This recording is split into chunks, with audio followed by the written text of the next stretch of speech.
I never thought I'd become the neighborhood eco-warrior, but when a $30,000 fine appeared in my mailbox for planting native wildflowers, something inside me snapped. It wasn't just about the money, though God knows I couldn't afford it on a veteran's pension. It was about the absurdity of being punished for helping the environment. Little did Brenda Zimmerman, our HOA president, know that her vendetta against my garden would unravel a scheme that went far beyond petty neighborhood politics. My name is Tyler Young. After 20 years in the Army Corps of Engineers, I'd bought a modest ranch-style home in Oak Ridge Estates, hoping for some peace and quiet. The development sat at the edge of town, backing up to a nature preserve that had been my primary reason for choosing the location. I'd spent too many years in desert combat zones dreaming of green spaces. When I moved in last spring, the yards in Oak Ridge Estates all looked identical: manicured lawns, trimmed hedges, and not a dandelion in sight. My backyard sloped down toward a small wetland area that connected to the preserve. It seemed perfect for the native plant garden I'd been planning throughout my final deployment. You might want to check the HOA rules before you do anything creative, my neighbor Carl had warned when I mentioned my landscaping plans while unloading moving boxes. Brenda runs a tight ship. I nodded, found the HOA handbook, and read every page. There were restrictions on lawn ornaments, house colors, and fence heights, but nothing specifically prohibiting native plant gardens. In fact, there was a vague statement encouraging environmentally conscious landscaping choices. That seemed like tacit approval to me. I spent weeks researching which species would best support local pollinators and thrive in our climate. I carefully planned a quarter-acre plot of black-eyed Susans, purple coneflowers, butterfly weed, and milkweed, plants that would feed bees and butterflies and provide habitat for birds. I wanted to create my own little ecosystem that would serve as a buffer between suburbia and the wetlands. The first hint of trouble came when I was digging up a section of lawn. A white Lexus SUV cruised slowly past my house, then stopped.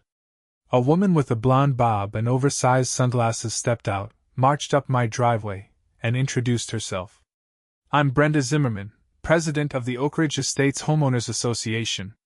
She didn't offer to shake my hand, instead eyeing the dirt under my fingernails with obvious distaste. "What exactly are you doing to your lawn?" I stood up, brushing soil from my knees. "Converting part of it to native wildflowers. Better for the environment, needs less water, supports pollinators." Her thin smile didn't reach her eyes. "We have standards in this community, Mr. Young. I don't recall approving any landscape modifications." "The handbook doesn't say I need approval for planting flowers," I replied. "And it mentions encouraging environmentally conscious choices." She fixed me with a hard stare. "All exterior modifications require board approval. I suggest you restore your lawn immediately."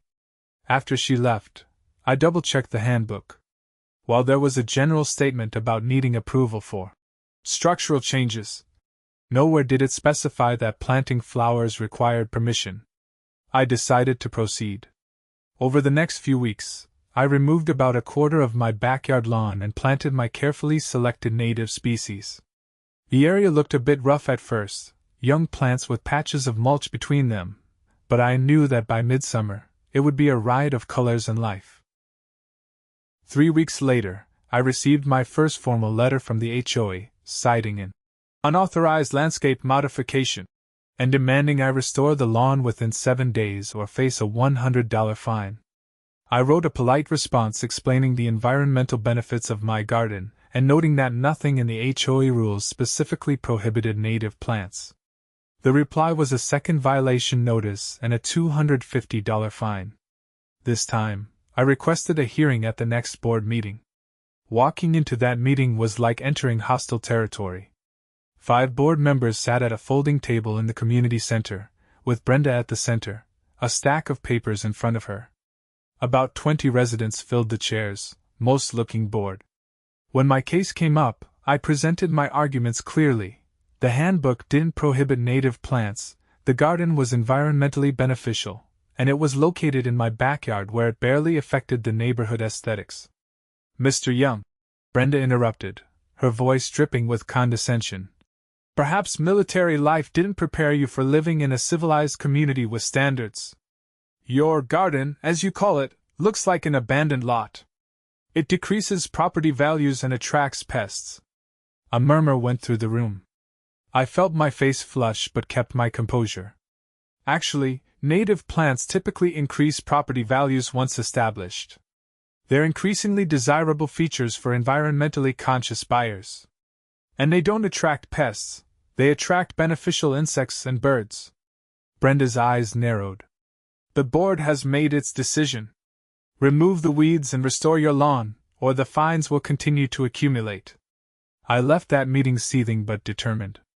The next day, I contacted the county extension office and spoke with a botanist who confirmed that my plantings were not only legal but beneficial for the local watershed.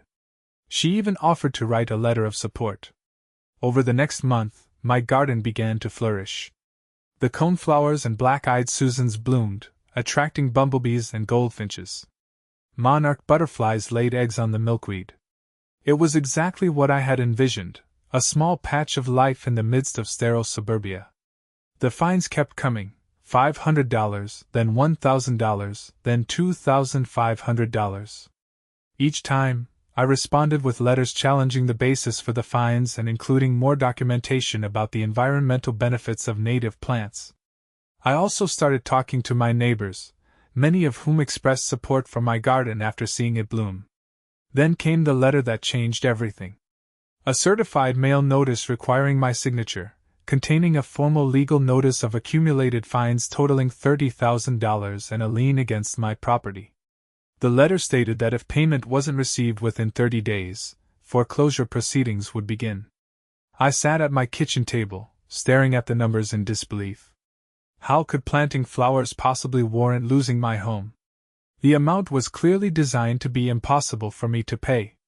This wasn't about rules anymore, this was personal. That night I couldn't sleep. I kept thinking about why Brenda seemed so determined to destroy my garden. It seemed like an excessive reaction, even for an HOA tyrant. There had to be something I was missing.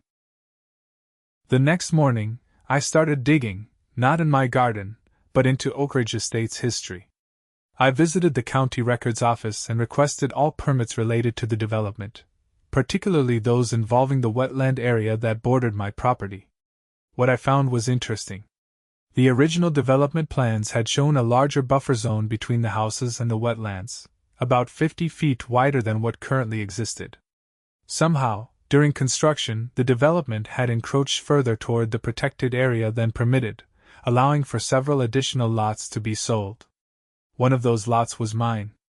I requested more documents and discovered something even more concerning. The developer had been required to maintain stormwater management systems to prevent runoff from flowing directly into the wetlands. According to the permits, there should have been bioswales and retention ponds incorporated into the community's landscaping. None of those features existed.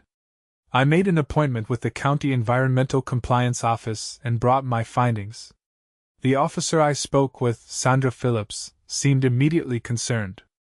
"This is potentially serious," she said, flipping through the documents. "If the development is out of compliance with its stormwater permits, that's a Clean Water Act violation. The HOA would have inherited those obligations when they took over from the developer. And if homeowners were planting native plants that help absorb runoff," I suggested. She nodded. "That would actually be helping mitigate the problem. Let me look into this further." While Sandra investigated, I continued my own research. I discovered that before becoming HOA president, Brenda had worked for Midstate Properties, the developer of Oak Ridge Estates. Her husband, Richard Zimmerman, was still a vice president there. The connections were starting to make sense. If the development was out of compliance with environmental regulations, anyone drawing attention to the wetlands or the buffer zone, like, say, a native plant enthusiast, might be a threat. I also learned that the HOA had been aggressively fining other homeowners for minor infractions, then using the collected money for projects that seemed to benefit board members directly. A new parking area conveniently located near Brenda's house. Landscaping improvements that only affected certain streets, including hers. Special clubhouse renovations when her daughter got married. 2 weeks later, Sandra called me. "We've confirmed your findings," she said gravely. "The development is significantly out of compliance with its wetland permits. We've referred the case to the EPA since it involves federal water regulations. They want to talk to you." The EPA representative, Mark Chin, interviewed me about my garden and the HOA's reaction. He seemed particularly interested in Brenda's aggressive response. "This fits a pattern we sometimes see," he explained. "When someone in authority knows there's an environmental compliance issue, they may try to intimidate or remove people who might inadvertently expose it." He showed me aerial photos comparing the original permitted development boundaries with the current layout. The encroachment was obvious once pointed out, and my property sat right at the edge of where the buffer zone should have been. "Your native plant garden is essentially creating the buffer that should have been there all along," Mark said. "From a watershed protection standpoint, you're doing exactly what should have been done originally." With the EPA now involved, I felt vindicated but still faced the immediate problem of the $30,000 lien and potential foreclosure. I consulted with a lawyer who specialized in HOA disputes, Patricia Morgan. "This is one of the most egregious HOA overreaches I've seen," Patricia said after reviewing my documentation. "The fines are wildly disproportionate, and they're not based on any clear violation of written rules. Plus, now that we know about the environmental compliance issues, we have leverage." She helped me draft a letter formally challenging the fines and requesting all HOA financial records for the past 5 years. We sent copies to every board member, not just Brenda. The response was immediate. Brenda called me, her voice tense. "Mr. Young, I think we may have a misunderstanding. Perhaps we could meet privately to resolve this matter." "I'm happy to meet," I replied. "But I'd prefer to have my attorney present, given the legal threats against my property." She paused. "That won't be necessary. I'm sure we can work something out between neighbors." I agreed to meet her at the community center the next day. Before hanging up, she added, "There's no need to involve anyone else from the board. This is a simple matter we can handle directly." That request raised red flags. I called Patricia, who advised me to record the conversation if our state's laws permitted it. They did, and to insist on having written documentation of any agreement. When I arrived at the community center, Brenda was already there, sitting alone at a table with a folder in front of her. She'd brought coffee and pastries, a sudden hospitality that felt forced. "Tyler," she said with a smile that didn't reach her eyes, "I've reviewed your situation, and I think the board has been too harsh. I'm prepared to reduce the fine to $5,000 as a one-time courtesy." "That's still $5,000 for something that isn't against the rules," I pointed out. Her smile tightened. "The alternative is proceeding with the full fine amount and foreclosure. I'm trying to be reasonable here. Before we discuss amounts," I said, "I'd like to understand why my garden warrants any fine at all when the handbook doesn't prohibit native plants." She shuffled some papers. "The board has broad discretion to maintain community standards. Your garden is helping to create the wetland buffer zone that was supposed to be part of the original development plan." I finished for her. Her coffee cup froze halfway to her lips. "I'm not sure what you're talking about." I laid out what I'd discovered: the encroachment into the mandated buffer zone, the missing stormwater management features, her connection to the developer, and the EPA's interest in the case. The color drained from her face. "Those are wild accusations. The development was completed according to all applicable regulations. The county and EPA records show otherwise," I countered. "And they're particularly interested in how the HOA, under your leadership, has been actively discouraging plantings that would help with water absorption and runoff management." For a moment, Brenda looked genuinely frightened. Then her expression hardened. "What do you want?" she asked bluntly. "I want the fines dismissed, the lien removed, and written acknowledgement that my garden complies with HOA rules. I also want the board to formally approve a new landscaping guideline that explicitly permits native plant gardens." She considered this. "I could probably convince the board to reduce or dismiss the fines, But changing the guidelines would be difficult. Then perhaps the EPA should complete their investigation, I replied. I understand wetland violations can result in significant penalties. She stared at me for a long moment. Fine. I'll have the board approve new guidelines. But you need to keep the EPA out of our business. That's not how it works, I said. They're already investigating. But if the HOA starts working toward compliance instead of fighting it, that would probably help your case. She gathered her papers. I'll have our attorney draft something for you to sign, releasing the HOA from any claims in exchange for dismissing the fines. I shook my head. My attorney will review any documents before I sign them. And I'm not releasing any claims until I see good faith actions from the board. Our meeting ended with an uneasy truce. Brenda agreed to temporarily suspend the fines while we negotiated a resolution. I left feeling cautiously optimistic but aware that she was likely plotting her next move.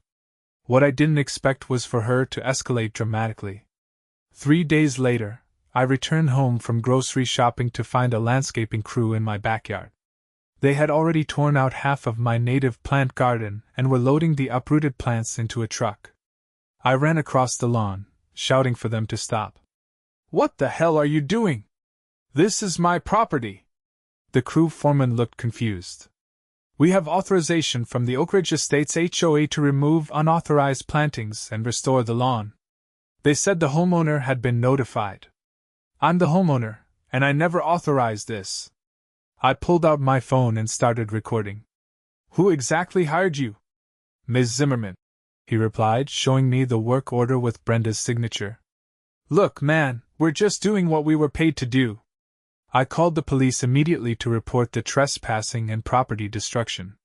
While waiting for them to arrive, I called Patricia, who advised me to document everything and prevent further damage without confrontation. The police arrived quickly. Officer Jenkins took statements from me and the landscapers, who were clearly uncomfortable being caught in the middle of the dispute.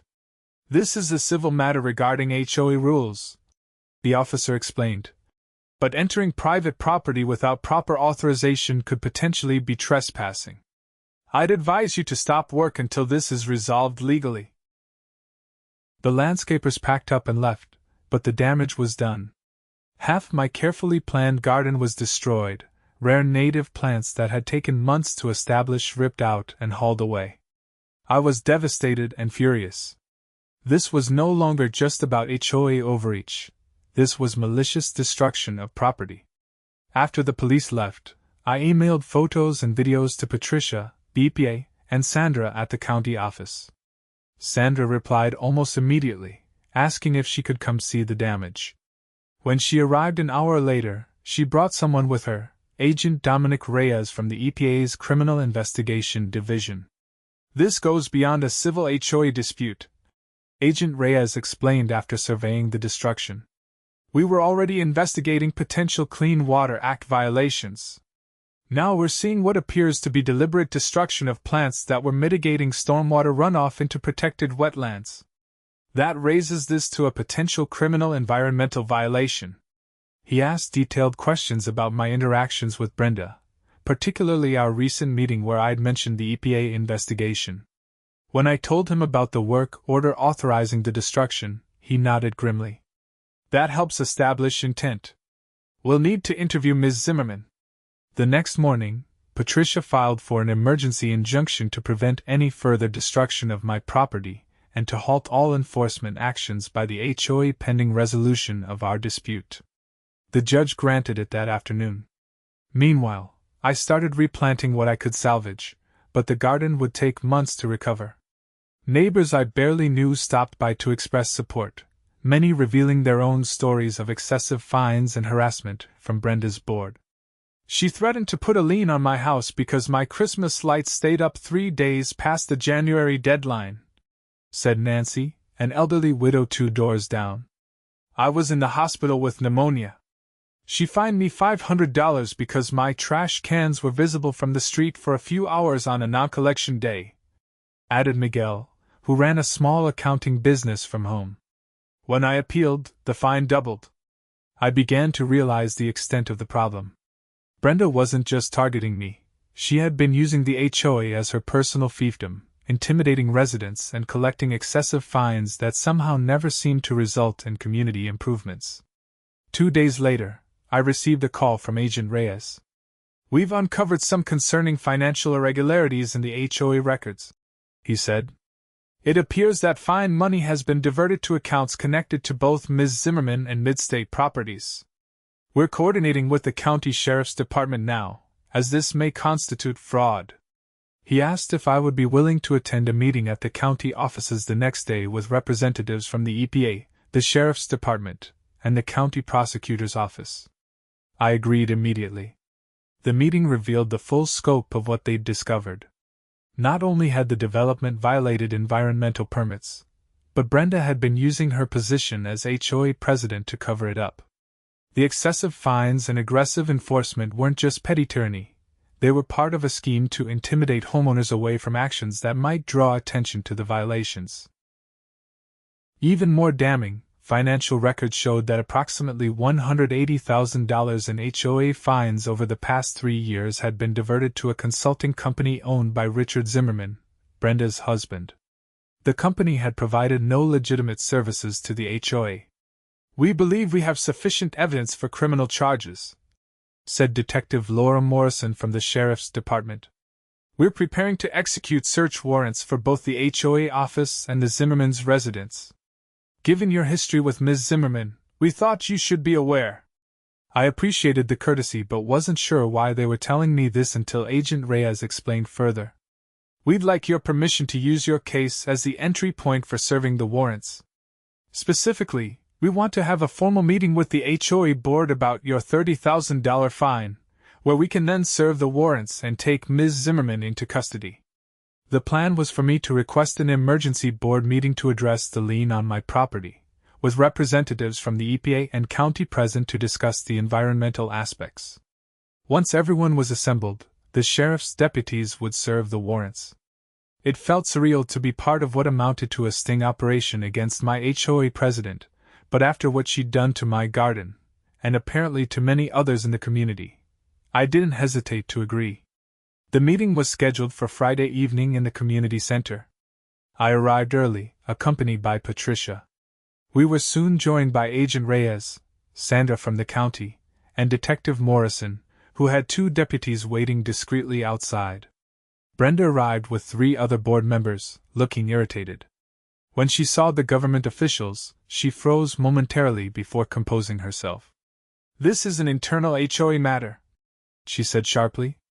"I don't see why outside agencies need to be involved. They're here at my request," I explained calmly. "Since this dispute involves environmental regulations and potential legal issues, I thought it best to have all relevant parties present." She glanced nervously at the officials but took her seat at the head of the table. "Fine. Let's get this over with. We're here to discuss Mr. Young's violation of HOA landscaping standards." Detective Morrison stepped forward. "Actually, Ms. Zimmerman, we're here to discuss something else entirely." She produced a document. "This is a search warrant for all HOA financial records, communications, and documents related to enforcement actions. We also have a warrant for your arrest on charges of fraud, embezzlement, and conspiracy to commit environmental crimes." The blood drained from Brenda's face. One of the other board members gasped. "This is ridiculous," she sputtered. "You can't just—" "We can and we are," Detective Morrison interrupted. "We have evidence that you've been using HOA fines to funnel money to your husband's company, as well as deliberately targeting homeowners who might expose Clean Water Act violations." As if on cue, the deputies entered and began securing the room. One approached Brenda with handcuffs. "You have the right to remain silent," he began as Brenda's composed facade finally crumbled. "This is all his fault," she shouted, pointing at me. "He's the one who started planting those weeds right at the edge of the buffer zone. Everything was fine until he moved in." Her outburst only confirmed what the investigation had suggested. She had targeted me specifically because my native plant garden drew attention to the area where the development had encroached on protected wetlands. As the deputies led Brenda away, Agent Reyes addressed the remaining board members. The EPA will be working with the county to develop a remediation plan for the wetland buffer zone. The HOA will be responsible for implementing it, but will provide technical assistance. In the weeks that followed, the full extent of Brenda and Richard's scheme unfolded. They had been siphoning off HOA funds for years, using aggressive fines to both intimidate residents and generate revenue. Richard's company had received over $300,000 in consulting fees from various HOAs where Brenda had served on boards. The environmental violations were equally serious. Midstate Properties had deliberately encroached on protected wetlands to create additional lots, then falsified documentation to cover it up.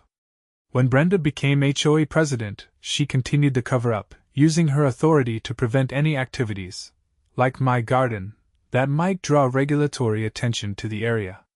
Both Brenda and Richard were charged with multiple felonies. Midstate Properties faced significant EPA fines and was required to fund a major wetland restoration project. As for Oak Ridge Estates, a temporary board was appointed until new elections could be held. Their first action was to formally dismiss all outstanding fines and remove all liens, including mine. Their second was to adopt new guidelines that explicitly encouraged native plant landscaping, especially in yards adjacent to the wetland area. The county provided a grant for a community native plant workshop, which I was asked to lead. More than 30 neighbors attended, eager to learn how they could help restore the buffer zone. By the following spring, native gardens were sprouting throughout the neighborhood. My own garden recovered slowly. Some species had been completely destroyed and had to be replanted. Others managed to regrow from roots that had survived the landscaper's assault. I expanded it to cover nearly half my backyard, creating a vibrant corridor of life leading down to the wetlands. 1 year after Brenda's arrest, I sat on my back patio watching monarch butterflies dance among the milkweed plants. Miguel's daughter came by with a science project she was doing on pollinators, and I gave her a tour of the different species now thriving in my yard. "My dad says you're the reason Mrs. Zimmerman went to jail," she said as we watched a hummingbird visit the cardinal flowers. "It wasn't just me," I replied. "A lot of people worked together to uncover what she was doing. But you stood up to her first," she insisted. "You didn't let her destroy your garden, even when she tried to take your house." I smiled, looking out over the flourishing landscape that had caused so much conflict yet brought so much beauty. Sometimes you have to fight for what matters, even when it seems like you're fighting alone. The truth was, I hadn't been fighting just for my garden or even against Brenda's tyranny. I'd been fighting for something more fundamental: the right to live in harmony with the natural world, to be a good steward of the land I was fortunate enough to own. In the end, that fight had revealed a deeper corruption and led to healing, both for the community and for the wetlands we were now proudly protecting. The $30,000 fine that was meant to drive me away had instead triggered a transformation that money couldn't buy, a neighborhood that had reclaimed its voice and rediscovered its connection to the environment. As I watched a family of goldfinches feeding on coneflower seeds, I couldn't help but think it was worth every penny I never had to pay.